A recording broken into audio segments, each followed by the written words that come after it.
Hello, everyone, and welcome to another edition of On Campus. I'm Sheena from thesportsreportgirl.com, here with my weekly review of the top stories from the college gridiron.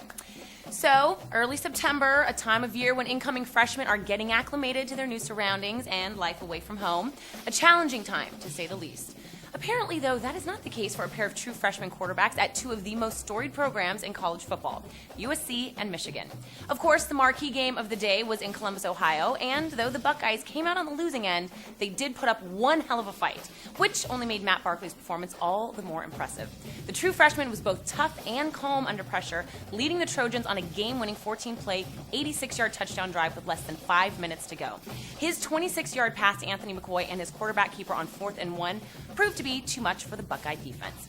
Meanwhile, Notre Dame and Michigan rekindled their ancient rivalry in what was one of the most exciting games of the day. And, like his counterpart from USC, Tate Forcier led the Wolverines down the field for a go-ahead touchdown with 11 seconds left on the clock.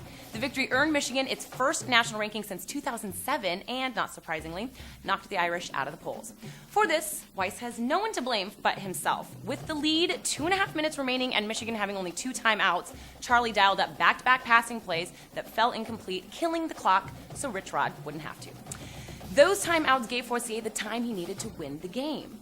If the Michigan-Notre Dame game was one of the 2 most exciting of the day, the other was surely Houston at Oklahoma State.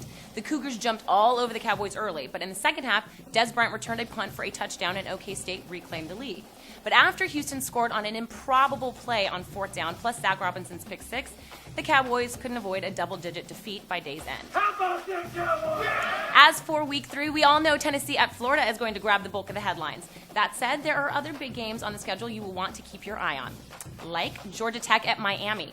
The Yellow Jackets play their second big Thursday night game in a row, and the winner of this one will have the inside track to the ACC title. Also, BYU has another opportunity to impress the pollsters when they host Bobby Bowden and Florida State.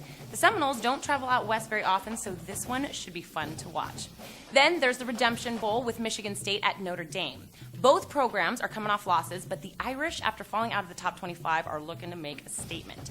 If Weiss loses to the Spartans, he might as well pack his bags and put his house up on the market. And last but not least, there is Boise State at Fresno State with the first big showdown in the WAC. This game would have been really huge if Fresno State had held on against Wisconsin. That said, it is one of the few remaining tests left on the Broncos' schedule, and since it's on Friday night, it's a great way to get ready for the games on Saturday. Okay, guys, that is it for this week. Next week, I'm out of town. But while I'm away, check out my daily rants at thesportsreportgirl.com, or you can follow me on Twitter. That's twitter.com/sportsreportgirl. See you next time. Bye-bye.